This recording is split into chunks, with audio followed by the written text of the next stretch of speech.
How frustrating is it when you lose a project to price? Now, I have people constantly come to me saying, Brandon, we have illegal, we have unlicensed painters in our area. I'm constantly losing to price and I cannot compete. I just got an email from someone that said, you were $2,000 higher, you were 20% higher, 40% higher, 100% higher.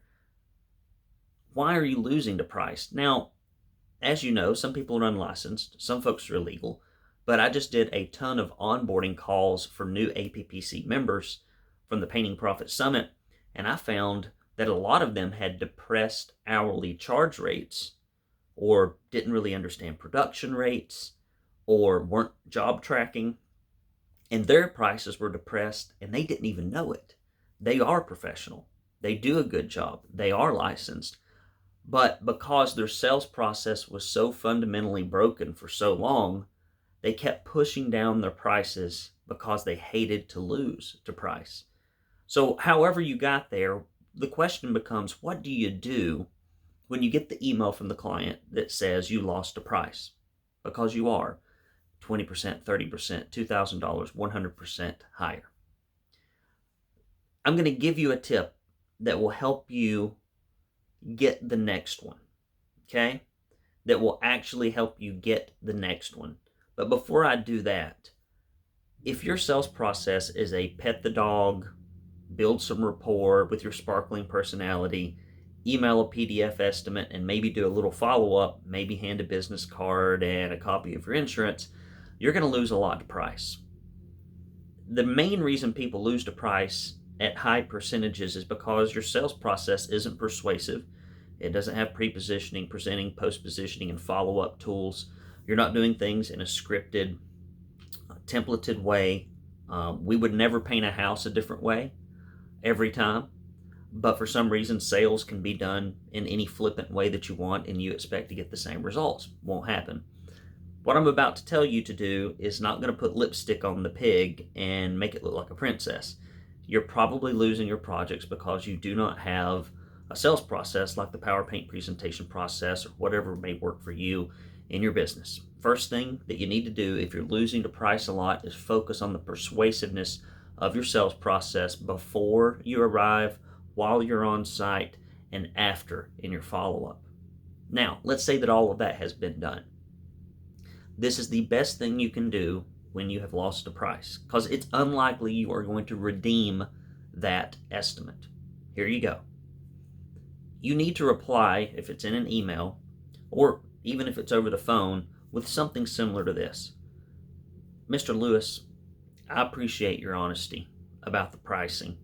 It is my job as the owner of ABC Painting to really do a good job communicating how our painters and our processes and our product knowledge is far superior and safer than any of our competitors. And apparently I've done a poor job of that when I was presenting our services with you.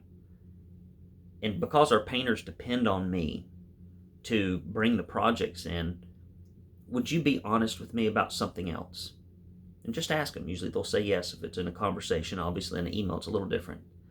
Would you tell me 2 things that you liked about the other painting company better, or 2 things that they told you that made you select them that had nothing to do with price?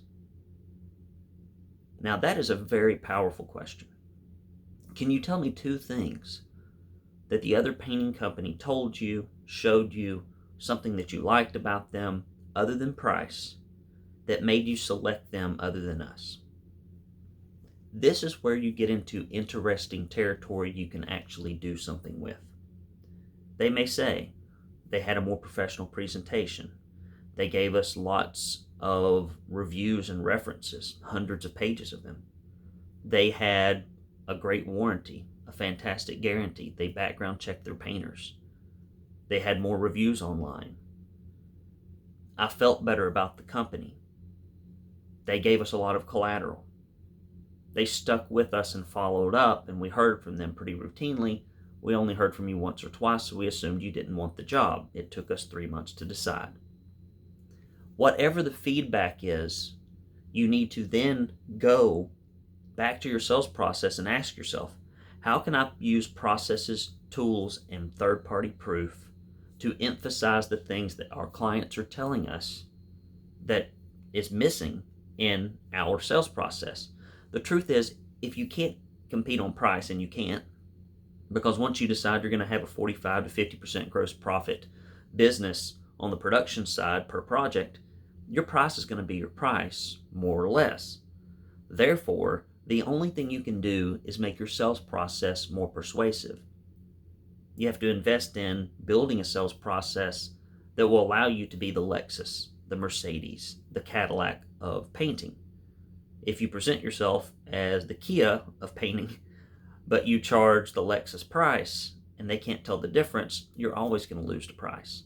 However, you will meet those people where your values do not align with theirs, and what they think is important will not align with what you communicate, and that's okay. But when you ask that question, what are 2 things that the other painting company educated you about, demonstrated, showed you, communicated, that made you choose them, that did not have to do with price? That will give you feedback you can actually use. I'm Brandon Lewis with Painters Academy, Painters Weekly, and the Painters Purchasing Group, saying you shouldn't lose the price if you have a persuasive sales process, but when you do, solicit feedback that will help you win the next job. Take care.